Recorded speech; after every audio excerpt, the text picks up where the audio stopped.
Olá, meu nome é Igor Novaes e esse é o nosso hands-on da disciplina de Fundamentos da Computação Quântica. Nosso grupo é formado por mim, o João Batista, o Marcos Freire e a Silvia Coelho. Nesse vídeo vamos apresentar dois circuitos quânticos que implementamos no Qiskit, o circuito A com 1 qubit e o circuito B com 2 qubits, mostrando o papel de cada porta quântica e principalmente como a porta CNOT atua no circuito B, criando emaranhamento e modificando o estado do sistema. A ideia é explicar o estado quântico antes e depois de cada porta, além de suas superposições.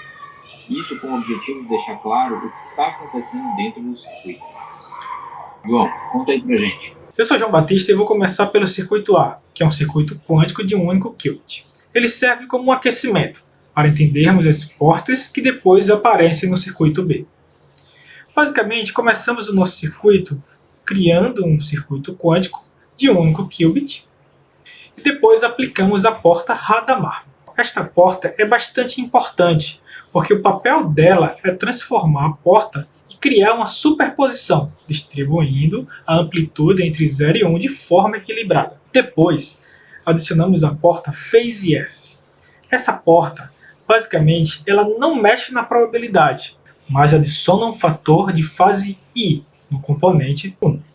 Ela é importante porque as fases relativas afetam a interferência entre elas nas etapas posteriores. Logo em seguida, vamos adicionar e executar a porta Pauli de Y.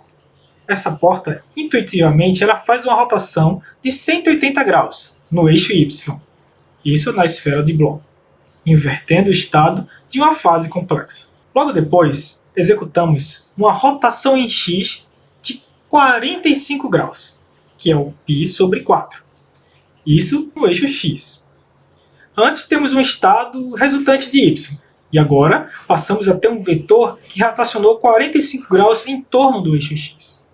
A ideia aqui não é redecorar a expressão exata, mas entender a rotação contínua do eixo de X, que permite ajustar finamente as amplitudes de 0 e de 1.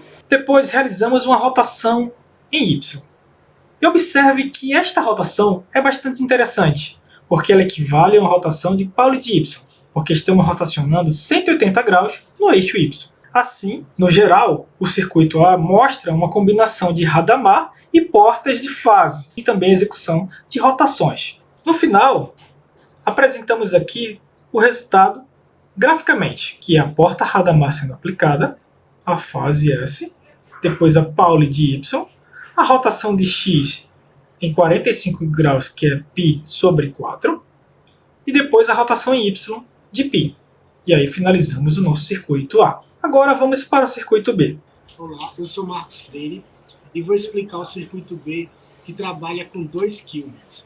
O estado inicial do sistema é 0, 0, ou seja, o qubit 0 em 0 e o qubit 1 também 0. Na etapa 1, a porta X no qubit 0, ou seja, representada aí por X0. A primeira porta Pauli X no qubit 0, antes de se aplicar a porta X está 0, 0, depois de aplicar a porta X fica 0, 1, ou seja, o qubit 0 passa para 1 e o qubit 1 continua em 0. A porta X funciona como um NOT quântico, invertendo o primeiro qubit de 0 para 1. Na etapa 2, aplica a porta de Hadamard no qubit 0, que é o que o João comentou, que aplica a superposição. Então, antes de aplicar Hadamard, nós estamos em 1, 0. Depois de aplicar Hadamard, o estado entra em superposição. 0, 0 menos 1, 0 sobre a raiz quadrada de 2. Isso significa que o qubit 0 entra em superposição entre 0 e 1, mas continua com sinal negativo em 1, 0, enquanto o qubit 1 permanece em 0. Na etapa 3, a porta CNOT é representada por CX01, que é o foco principal, é a porta mais importante nesse circuito. A CNOT com o qubit 0 como controle e o qubit 1 como alvo. A regra do CNOT é: se o controle está em 0, não faz nada. Se o controle está em 1, ela inverte o qubit alvo, de 0 para 1. O CNOT só age na componente em que o controle está em 1, ou seja, o termo 1, 0. O termo 0, 0 permanece 0, 0 e um 0 ele é enviado para um 1. Então, depois da CNOT, o estado fica 00 menos 1 sobre a raiz quadrada de 2. Esse é o estado de Bell.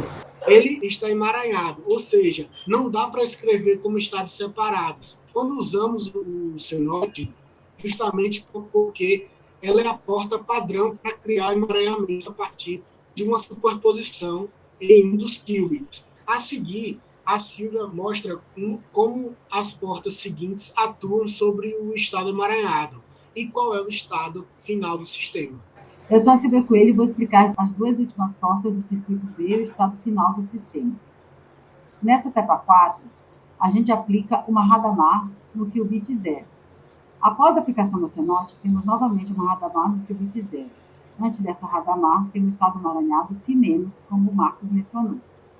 Quando aplicamos a Hadamard no qubit 0, o estado φ- se transforma no seguinte estado de 2 qubits. Esse estado pode ser reescrito como um produto de 2 estados independentes. Ou seja, aqui acontece um tipo de desemaranhamento parcial. Os qubits voltam ao estado separável, mostrando como operações adequadas podem criar e depois desfazer o emaranhamento. Na etapa 5 final, aplicamos a porta E e Y no qubit 1. Essa porta faz uma rotação de 180 graus em torno do eixo Y no qubit 1. Antes da E e Y, o estado total é o produto de dois estados menos. A aplicação da E e Y no qubit 1 transforma o estado menos no estado mais.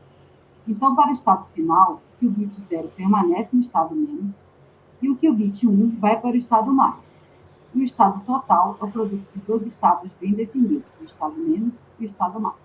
Resumindo, no circuito A, vimos como portas como Hadamard, S, Pauli Y e rotações Rx e Ry transformam um único qubit, criando superposições e ajustando fases. No circuito B, começamos em 00, passamos por X e H, que é o Hadamard, para colocar o primeiro qubit em superposição, e com a porta CNOT geramos um estado de Bell emaranhado. As portas Hadamard e Ry finais mostram como podemos controlar e até remover o emaranhamento, chegando a um estado final separável, menos e mais.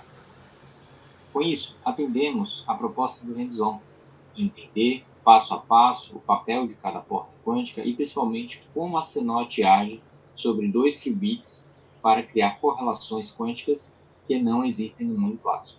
Obrigado.